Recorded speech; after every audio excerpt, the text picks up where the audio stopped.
Hello students, welcome back to my YouTube channel RPS commerce. My name is Kajal Chauhan और आज के हम अपने वीडियो में बताने वाले हैं आपको बीकॉम का आपके सेकंड सेमेस्टर का एक चैप्टर जो आपका है वैज्ञानिक प्रबंध, जो कि एफडब्ल्यू टेलर की विचारधाराओं के ऊपर आधारित है। इसके बारे में हम पूरा चैप्टर आपको क्लियर कराने वाले हैं, तो वीडियो में एंड तक बने रहना। और चैनल को सब्सक्राइब नहीं किया तो पहले चैनल को सब्सक्राइब कर दें, जिससे कि हमारी आने वाली वीडियो भी आपको मिल सकेगी। तो स्टार्ट करें इस चैप्टर को। तो वैज्ञानिक प्रबंध में इसको को क्या होता है कि वैज्ञानिक प्रबंध देखो होता क्या है कि प्रबंध में आधुनिक नवीन तरीकों का प्रयोग करते हुए प्रबंध करना, ठीक है, वैज्ञानिक प्रबंध कहलाता है। यानी कि आधुनिक नवीन तरीकों का प्रयोग करेंगे प्रबंध में, तो प्रबंध क्या वैज्ञानिक प्रबंध कहलाता है। अब वर्तमान समय में परिस्थितियों के अनुसार तर्कयुक्त तरीकों का प्रयोग करने में सफलता शीघ्र मिलती है।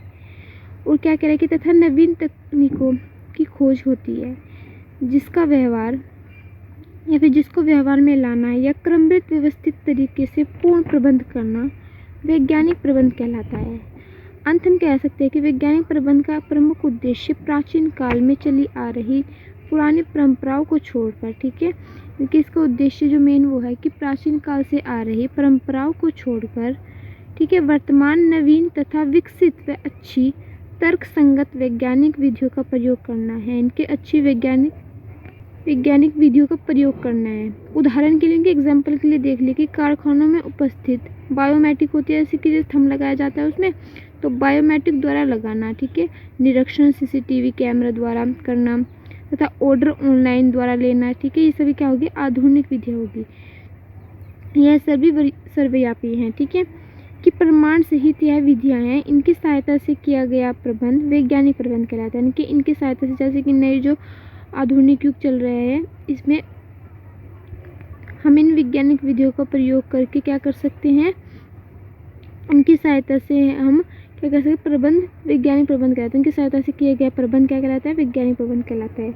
अब वैज्ञानिक प्रबंध की विशेषताएं बात कर ली जाए तो योजना के अनुसार कार्य करना इसकी विशेषताएं होगी। मानवीय श्रम का सदुपयोग करना विशेषताएं होगी। तर्कपूर्ण विधियों का प्रयोग करना, भौतिक संसाधनों का पूर्ण प्रयोग करना, ठीक है। फिर इसमें क्या कह रहा है हमारे कि वैज्ञानिक प्रबंध के शीर्षक, ठीक है, तो इसमें क्या कहते हैं कि वैज्ञानिक प्रबंध के शीर्षकों से आशय उन बिंदुओं से है जो प्रबंध को नवीन, ठीक है, टेक्नोलॉजी से जोड़ते हैं। यदि प्रबंध में इन बिंदुओं अथवा बातों को शामिल कर लिया जाए तो प्रबंध वैज्ञानिक प्रबंध बन जाता है।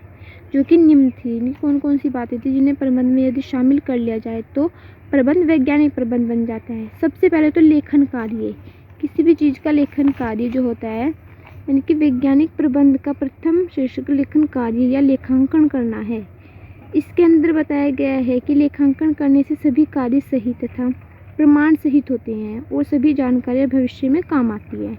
अब प्रबंधकों के कार्य, यानी कि वैज्ञानिक प्रबंध हेतु टेलर ने क्या कहा है कि प्रबंधकों के कार्यों को भी मार्गदर्शन किया गया है। इसमें प्राचीन समय वाली तकनीकी को छोड़कर, इनकी प्राचीन समय होने वाली तकनीकी को छोड़कर नवीन तकनीकी को अपनाने, ठीक है, समय पर प्रशिक्षण हो, ठीक है, श्रमिकों का ध्यान रखा जाए, उत्तरदायित्व सौंपे जाए, ये सब शामिल किया गया है। अब क्या कह रहा है कि विभेदात्मक मजदूरी प्रणाली, इनके मतलब कि टेलर ने कारखानों में अलग अलग योग्यता के अनुसार ही वेतन देने की बात की। यानी कि जिसकी जितनी योग्यता होगी, कम योग्यता वाले को कम और अधिक को अधिक वेतन देने की बात कही है, जिसमें कर्मचारी व मजदूर और अधिक प्रेरित हो सके और तथा अधिक मजदूरी लेने के लिए मेहनत करे। अब कार्य का वितरण भी टेलर ने कहा है कि टेलर के अनुसार कार्य का बंटवारा तकनीकी ढंग से किया जाए। एक ट्रेंड मजदूर के साथ कम ट्रेंड को लगाया जाए, जिससे वह सब सीख लेगा और ट्रेंड सही से काम ले लेगा। अब क्या कह रहा है कि कुशल लेखांकन प्रणाली, यानी कि कुशल लेखांकन प्रणाली से भी वैज्ञानिक प्रबंध की एक महत्वपूर्ण अंग है। कुशल लेखांकन से सामग्री, श्रम तथा व्यय की बर्बादी को रोका जाता है। इसके लिए योग्य व्यक्ति रखा जाता है। फिर कारखाने का स्वास्थ्यमद वातावरण, यानी कि एफडब्ल्यू टेलर ने क्या कहा है कि उनके अनुसार ये था कि कारखानों का वातावरण भी स्वास्थ्यमद होना चाहिए, जिससे कि श्रमिकों के श्रमिक मन से कार्य कर सके तथा जल्दी बीमार ना पड़ जाए। ऐसा मनोरंजन के साधन जैसे कि पार्क, बच्चों की सुरक्षा, स्वच्छ वायु तथा पर्याप्त लाइट व्यवस्था होनी चाहिए। फिर उनके अनुसार उन्होंने कहा था कि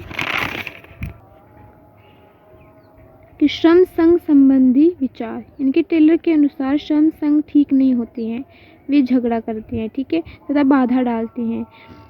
अब वो कह रहे हैं कि उनकी जगह श्रमिक सहकारी सदस्य को ही श्रमिकों की सदस्य प्रबंधकों को बताए, ये बनाए। तो अब कह रहा है कि मानसिक परिवर्तन, यानी कि टेलर ने सभी उत्पादन में लेकर कर्मचारियों के मानसिक परिवर्तन की बात कही है कि कार्य को बोझ समझ नहीं बल्कि रुचिपूर्ण ढंग से किया जाए। इनके कार्य को बोझ समझ कर नहीं बल्कि उससे रुचिपूर्ण कार्य से किया जाए ताकि सहयोग और विश्वास में किया जाए। अब उन्होंने कहा था कि वैज्ञानिक दृष्टिकोण अपनाने पर बल दिया था उन्होंने, और क्या कहा था कि वैज्ञानिक प्रबंध के सिद्धांत, टेलर ने प्राचीन सिद्धांतों के स्थान पर नवीन वैज्ञानिक को अपनाने पर बल दिया था, जिसके अनुसार प्रयोग, नियोजन, ठीक है, संगठन, चयन के प्रमुख सिद्धांत हैं। अब श्रेष्ठ किस्म की सामग्री का भी प्रयोग करने के लिए टेलर ने कहा था। टेलर के अनुसार स्पष्ट किया गया है कि श्रेष्ठ किस्म का उत्पादन करने के लिए अच्छे किस्म की सामग्री का प्रयोग करना चाहिए, ठीक है, इसमें गुणवत्तापूर्ण उत्पादन होगा तथा श्रमिकों की कुशलता में वृद्धि होगी। अब इन सभी के अनुसार क्या कह रहा है कि सिद्धांतों का पालन करके, ठीक है, प्रबंध किया जाए तो वास्तव में परिणाम जो होंगे वो अच्छे होंगे। अब प्रबंध का स्तर वैज्ञानिक प्रबंध के समान होगा, ठीक है। इन सब के बाद क्या आता है कि वैज्ञानिक प्रबंध के क्या लाभ हैं और क्या इसके फायदे होंगे, ठीक है, और क्या इसके नुकसान होंगे, तो उनको पढ़ लिया जाए। तो यहाँ पे है कि वैज्ञानिक प्रबंध के लाभ जो हैं वो निम्नलिखित है कि गुणवत्ता में वृद्धि होगी, ठीक है, उत्पादन में वृद्धि, गुणवत्ता युक्त उत्पादन, लागतों में कमी आएगी, लाभों में वृद्धि होगी इसे अपनाने से क्या होगा, मजदूरों का विकास भी होगा, वस्तु के मूल्यों में कमी भी होगी, जीवन स्तर में सुधार होगा और निर्यातों में भी वृद्धि होगी। अब बात कर ली जाए इसके हानियों की, तो इसकी हानि यहाँ पे दी गई है कि कठोर निर्णय, तो वैज्ञानिक प्रबंध के जो देखिए यहाँ पे निम्न हानि जो हमने आप बता रहे हैं आपको कि कठोर नियम होंगे इसके, अधिक उलझने होंगी, अधिकतम व्यय, शोषण की भावना, नियम विरुद्ध कार्य, स्वतंत्र का अभाव, आकस्मिक परिवर्तनों में समस्या, कार्यभार में वृद्धि। तो यहाँ पे आपका चैप्टर कंप्लीट हो रहा है, मैंने आपको बताया यहाँ पे ये वाला चैप्टर।